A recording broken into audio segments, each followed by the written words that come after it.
क्या आप जानते हैं कि आप जिस तरह सोते हैं वो आपके शख्सियत के बारे में बड़े राज खोलता है। नफ्सियात के माहिरीन के मुताबिक इंसान की जो स्लीपिंग पोजीशन है वो होने का आईनादार होती है। इसमें 3 पोजीशंस हैं। Number 1 fetal position. जब आप टांगों को अपने सीने के साथ लगाकर सोते हैं यानी आप बच्चों की तरह सिमट कर सोते हैं, तो बज़ाहिर ऐसे लोग बाहर से बड़े सख्त लेकिन अंदर से बड़े हसास और नरम दिल होते हैं। ऐसे लोग जब दूसरों से मिलते हैं तो पहले थोड़ा शर्माते हैं, फिर उसके बाद जल्दी घुल मिल जाता है। Number 2 soldier position. जब आप सीधा जो है वो कमर के बल लेटते हैं यानी इस पोजीशन में, लोग अमूमन बहुत ज़्यादा डिसिप्लिन के जो है वो पाबंद होते हैं और ऐसे लोग बहुत कम बोलते हैं और यही लोग खुद से और दूसरों से बहुत सारी उम्मीदें वाबस्ता रखते हैं। नंबर 3 करवट लेकर सोना या हाथ फैलाकर सोना।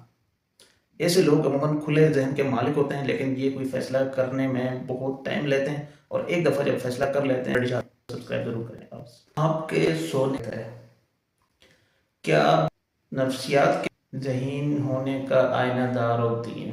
इसमें 3 पोजीशंस हैं। Number 1 fetal position. जब आप टांगों को अपने सीने के साथ लगाकर सोते हैं यानी आप बच्चों की तरह सिमट कर सोते हैं, तो बज़ाहिर ऐसे लोग बाहर से बड़े सख्त लेकिन अंदर से बड़े हसास और नरम दिल होते हैं। ऐसे लोग जब दूसरों से मिलते हैं तो पहले थोड़ा शर्माते हैं, फिर उसके बाद जल्दी घुल मिल जाता है। Number 2 soldier position.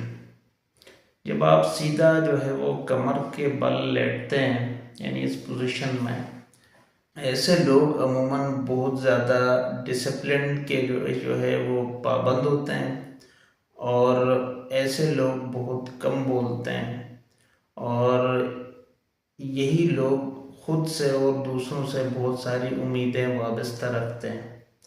नंबर 3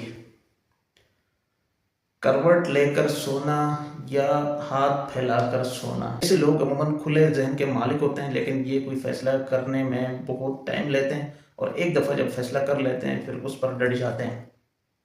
अब आप बताएं कमेंट्स में कि आप किस पोजीशन में सोते हैं।